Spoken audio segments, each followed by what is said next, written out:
Okay, we're finally got some rain up here to where I'm not tempted to go ride the scooter today, so today I'm going to finish doing what I said I was going to do and take off these panels and get in and do the official 600-mile checkup.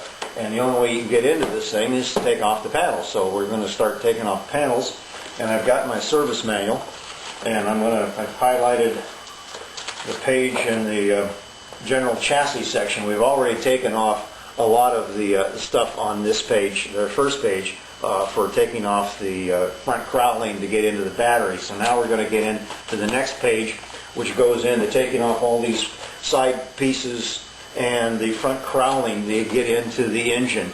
So we'll start to reset up down closer, and we'll start pulling off some panels. Okay, one of the first things we need to do is pull off this thing. This is the rubber floor mat that's just got little projections on it that fit into slots. And then if you've ever wondered how to get to the fill up the water system, when you see that on the slot here on the side that your reservoir tank is down, you pull this off on the left-hand side, or the right-hand side, excuse me, the right-hand side, and pull this screw out, and underneath is the lid to get to the tank that holds the overflow. So we've got this off. And now we'll go through a series of screws to pull out on the top and the bottom here, and then we'll get on with it. Okay, the next thing that comes off is going to be these plates on both sides, and I've kind of changed my idea. I've got 4 screws in here, and you get a chance to use your little wrench that comes in the set, in the toolkit. I'm going to pull both sides, each piece off at the same time, since they're mirror images of each other, to save waste and you looking to see what it is. So I'm going to do this. Each time I do something, I'm going to do it to the other side so that I stay in sync. And I also have on a big workbench here, I'm laying out the parts in order that I take them off. All of the parts, like the screws and stuff, they go to each one so I don't lose anything. So that plate's off. And we'll do the same thing to the other side, and we'll come back to the next part, which I believe is down here. Okay, the next thing off, it calls part 2 or 3 is I believe the side fairing in here. And this is going to be an experiment from the service manual. It looks like these 2 screws come out.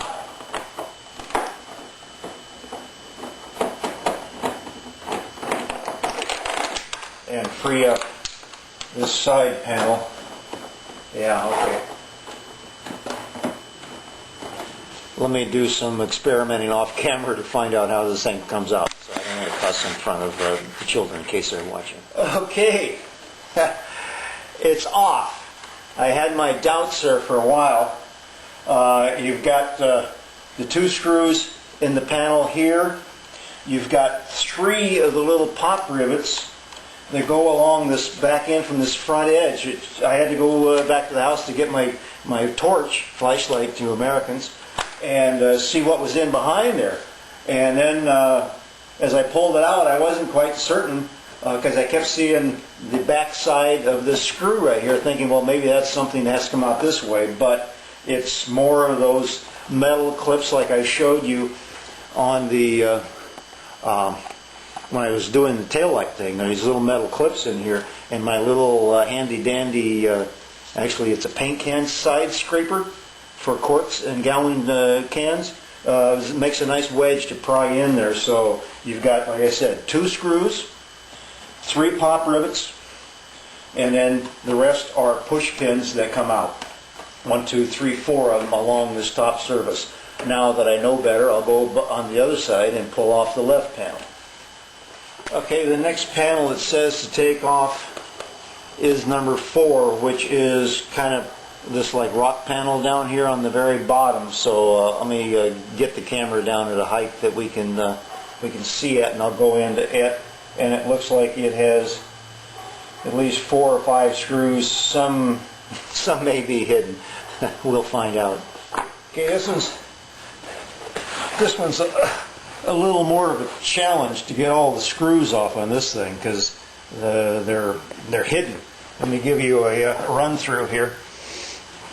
You got one up in the front here, another one along the bottom. Actually, and there's another little push pin in here that goes into the front cowling. And there's one strange bolt that actually goes into the aluminum housing. It's got a shoulder on it, so you want to know that it goes next. It goes next to where the nylon pop rivet goes. And then across the top, there are 3 screws that go up in here. And then the other thing you want to remember, it's over here, up in this front part right in here, there's a little tab that sticks out that goes, there's a tab in the frame that sticks up like this, and there's a tab on this housing here that hooks around it. So you want to remember to put it, when you put it back in, that hook right here, let me get in a little closer. See? That little hook right here has to go over this little stud on this other panel right there. So I'll pull this off in a second. I don't know if, I think everything's off. There might be something. Let me check again. Okay, one thing you got to remember, part of that, like I said, that had the screw, that had the shoulder on it, comes down to this thing right in here that attaches to the back part of the front cowling, and it kind of, it interleaves like a layer of basket weaving, and I think this thing is free now. Let me check again. Okay, I got this panel off. It has let's see, 1, 2, 3, 4, 5, 6, 7 screws, like a sheet metal screw with a Allen wrench head, and you've got the one, like I said, with a shoulder. I put it back into its special spot, and then what was hanging me up in the front was another push pin that went through this little loop in here into the front cowling. So it's off. It's going to be fun putting it back together, I'll tell you. And I can imagine what a Yamaha mechanic must say when the first time he pulls one of these panels off, or a set of panels off a Tmax to do a service. So I think what you're going to find is, if you take your Tmax in for its first service at your local dealer, he's probably going to do what I did in that oil changing and oil filter changing video. He's going to give it a cursory look over, and if it sounds and seems like it's running right, he's going to check it off. So let me get the other side panel off, and then we'll continue. Well, I made an important discovery on the left-hand side. It has 1, 2, 3, 4, 5, 6 screws. It has a little bit less, and it doesn't have this extra flap that goes down over the front part of the variator, where the where the variator is. But the pop rivet, or the pop rivet is longer. Diameter is the same, but the shoulder is longer for this one than it is for this one. So make sure that when you put them back together, you got 2 of them, that the long one goes on the bottom, because it's got to go through a thicker panel underneath. Now I got to check the right one to see if that's the same thing, and it probably is, and I'll have to go and put them in. So it helps to push the push pin part back in, insert it, and then push the pin back in to set it so they won't come out, and so you know where they go. So we'll go whatever the next panel is. I'm starting to see a little bit more of the engine now. I think the front cowling is the last part to go. So we'll see.